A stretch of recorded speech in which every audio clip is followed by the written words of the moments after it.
to move for leave to introduce the Public Examinations Bracket Prevention of Unfair Means Amendment Bill 2026.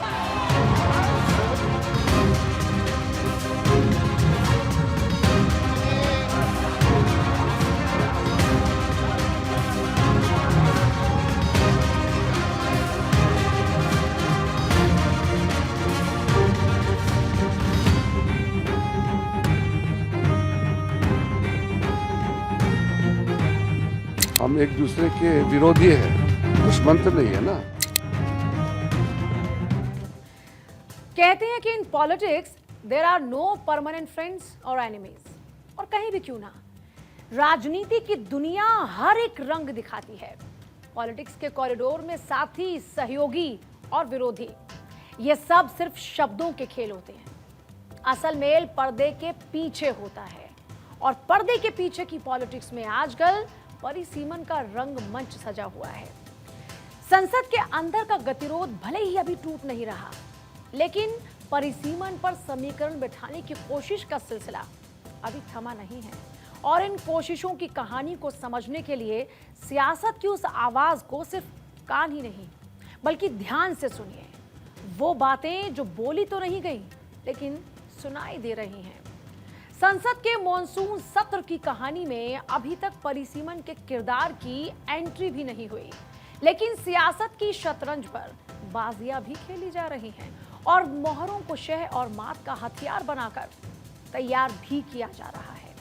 और इसकी आहट दिखी केंद्रीय मंत्री किरेन रिजिजू और नेता प्रतिपक्ष राहुल गांधी की मुलाकात में, जो बताती है कि इस बार चाल में एक बड़ा बदलाव भी छिपा है। जल्दबाजी की जगह सहमति और रणनीति पर खास जोर है।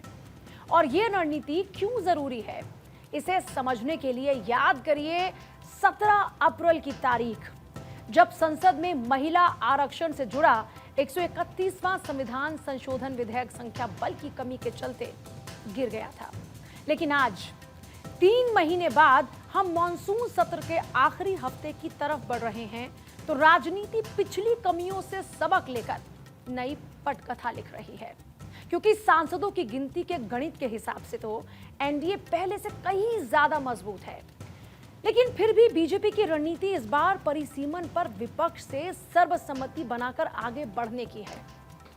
क्योंकि सूत्र ये बताते हैं कि संख्या बल के लिहाज से तो एनडीए पूरी तरह आश्वस्त है, लेकिन इस बिल के ऐतिहासिक महत्व को देखते हुए मोदी सरकार इसे साधारण बहुमत के आधार पर नहीं, बल्कि ज्यादा से ज्यादा राजनीतिक सहमति के साथ पारित करना चाहती है।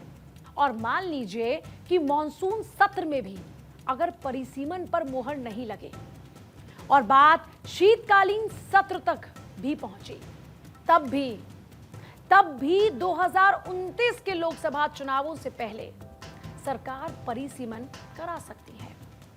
रणनीति साफ है कि ऐतिहासिक कदम में विपक्ष को साथ लेकर एक मजबूत और एकजुट संदेश देश तक पहुंचे। पर सवाल यह उठता है कि 3 महीने पहले जो महिला आरक्षण से जुड़ा परिसीमन बिल संख्या बल की कमी के चलते पास नहीं हुआ, उसके बाद इस कहानी में संसद के अंदर का गणित कितना बदला है, और बीजेपी को जिस 2/3 बहुमत की दरकार थी, क्या वो मोर्चा अब तैयार है? ये सवाल इसलिए मौजू है क्योंकि बागी सांसदों ने बीजेपी की ताकत को बढ़ाया है और विपक्ष की टूटती एकजुटता ने परिसीमन की उम्मीदों के दिए जलाए हैं। पिछले सत्र में जब 131वां संविधान संशोधन पर वोटिंग हुई, तो एनडीए के पास 298 सांसद थे, लेकिन इन 3 महीनों में टीएमसी से टूटकर 20 सांसद एनडीए की झोली में आ चुके हैं। शिवसेना यूबीटी से छिटककर 6 सांसदों ने भी एनडीए का दामन थाम लिया है। इस हिसाब से एनडीए के पास 324 सांसदों का पक्का इंतजाम हो चुका है, लेकिन 2/3 बहुमत के लिए 360 सांसदों का समर्थन चाहिए, जो उसके लिए अभी भी 36 सांसद कम है। अब अलग ट्विस्ट यहीं से आता है, क्योंकि राजनीति का ये वो शाश्वत सत्य है कि सियासत कभी एक सी नहीं रहती, और नेता नगरी में जब लोगों का मन बदलता है तो कई उस मन के साथ कई तरह के समीकरण भी बदल जाते हैं। और बदलते समीकरण बताते हैं महाराष्ट्र की राजनीति के भीष्म पितामह कहे जाने वाले शरद पवार की पार्टी का मन परिसीमन को स्वीकार कर रहा है। इसलिए सुप्रिया सुले का कहना है कि 50% सीट बढ़ने की बात हो तो वो साथ है। इसी तरह की शर्त उद्धव ठाकरे के गुट ने भी रखी थी। तो भैया, विपक्षी दलों की जो मांग है वही सरकार का प्लान है, और इस हिसाब से सरकार के पास 320 सांसदों के साथ एनसीपी एसपी के 8 सांसद जुड़ जाएंगे। और दूसरी तरफ कांग्रेस ने जब से टीवीके के साथ हाथ मिलाया है तब से डीएमके भी उससे उखड़ी हुई है। तो डीएमके के 22 सांसद भी एनडीए के साथी बन सकते हैं, और अब संख्या बन जाती है 354 सांसदों की।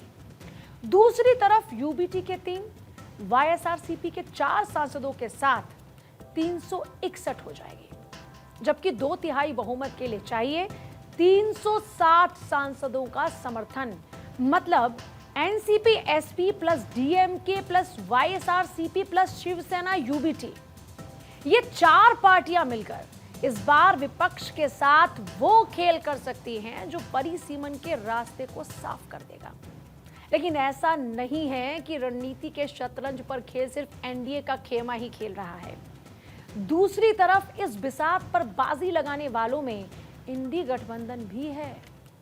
और अब तो तमिलनाडु में नई ताकत बनकर उभरे टीवीके वाले विजय भी अपनी ढाई चाल चल रहे हैं, क्योंकि टीवीके के चीफ और तमिलनाडु के सीएम जोसेफ विजय ने तमिलनाडु से जुड़े सभी लोकसभा और राज्यसभा के सांसदों की बैठक बुलाई है।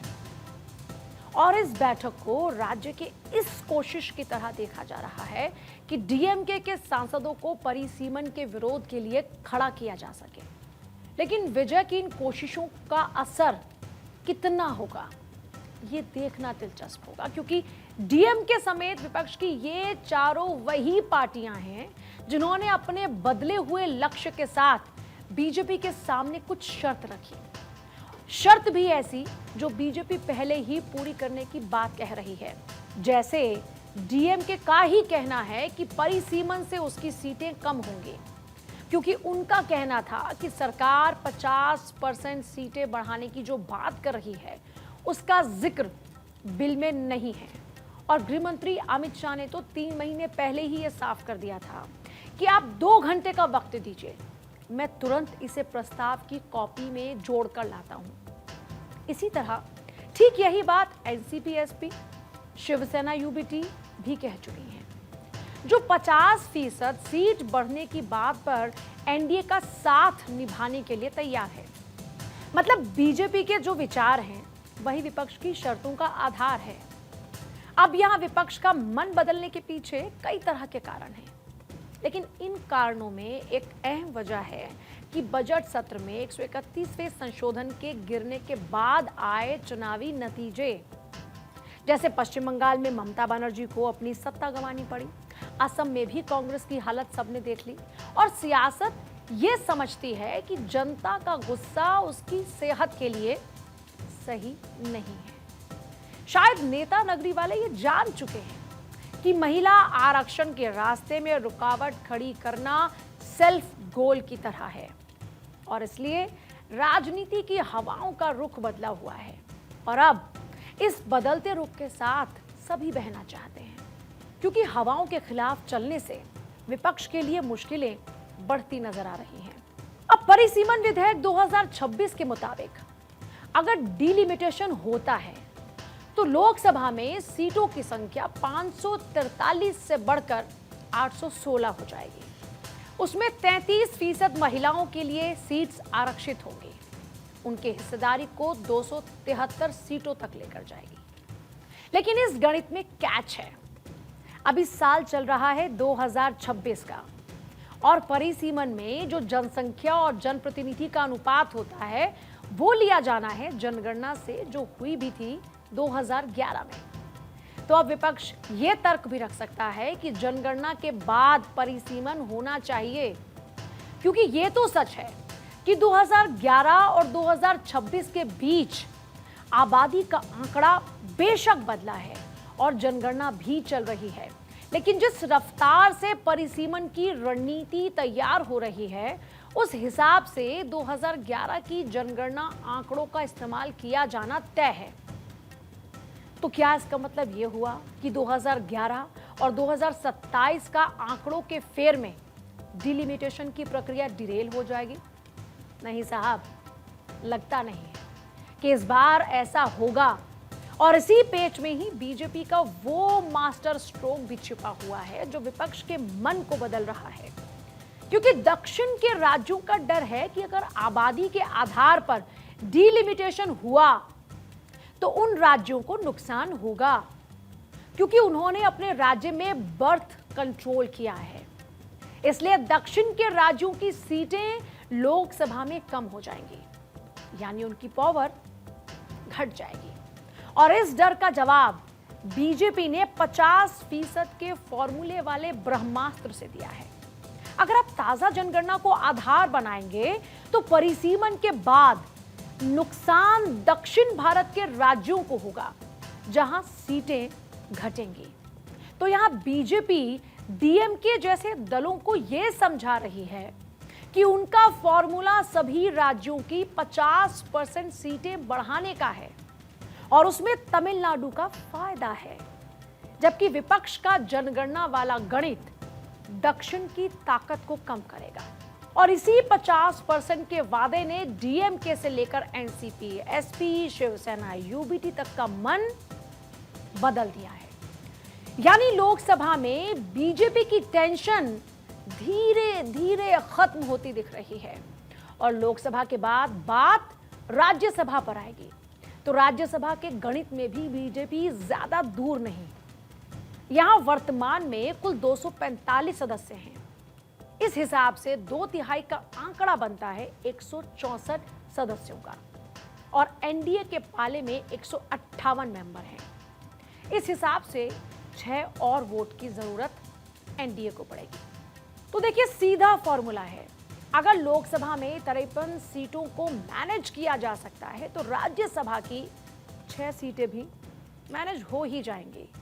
अब सियासत के इस गणित को आपने समझ लिया, लेकिन सवाल अब आपके मन में भी होगा ना कि परिसीमन चाहिए क्यों? तो परिसीमन का सीधा मतलब होता है बढ़ती आबादी के हिसाब से सीटों की गिनती को बढ़ाना, ताकि एक जनप्रतिनिधि पर बोझ ना बढ़े। अब ये बातें सुनने में बहुत अच्छी लगती है कि सांसद पर बोझ ना बढ़े, आबादी के हिसाब से प्रतिनिधि हो, वो सब तो ठीक है, लेकिन राजनीति के खेल में खूबसूरत ख्वाब भी किसी जवाब के लिए ही दिखाए जाते हैं, और वो जवाब है असम में हुए परिसीमन का असर, जहां परिसीमन के बाद मुस्लिम बहुल इलाकों की सीटें 35 से घटकर 22 हो गई और असम में मूल निवासियों की सीटें 90 से बढ़कर 103 पर पहुंच गई। अब ये मूल निवासी किसके समर्थक थे, ये आप पता लगा लीजिए। और मुस्लिम सीट्स के घटने का नुकसान किसको हुआ, ये भी आप समझ ही सकते हैं। इसी तरह दिल्ली में शीला दीक्षित इतने सालों परिसीमन का ताना बाना बुनकर राज करती रही। हालांकि परिसीमन को आप एक राजनीतिक हथियार की तरह ही नहीं देख सकते, क्योंकि ये परिसीमन वक्त की जरूरत है। आप विकास की उम्मीद कर सकते हैं और ये एक सतत चलने वाली प्रक्रिया है, लेकिन इसी प्रक्रिया में एक सेल्फ सर्विंग अल्ट्रुइज्म छिपा है। जैसा असम में हुआ, वही अगर देश में होता है तो फायदा किसका और नुकसान किसका, ये आप भी समझ सकते हैं। उसी फायदे और नुकसान के बीच छिपा है विपक्ष का डर, दक्षिण भारतीय राज्यों की फिक्र और कांग्रेस की दूर की सोच। और वैसे भी सियासत के गलियारों में एक पुरानी कहावत है कि संसद में वही बिल गिरता है जिसके पीछे किसी बड़े सियासी तूफान की आहट होती है। 3 महीने पहले जब 131वां संविधान संशोधन विधेयक संख्या बल के मोड़ पर आकर थमा, तो शायद विपक्ष ने इसे एक अध्याय का अंत मान लिया होगा।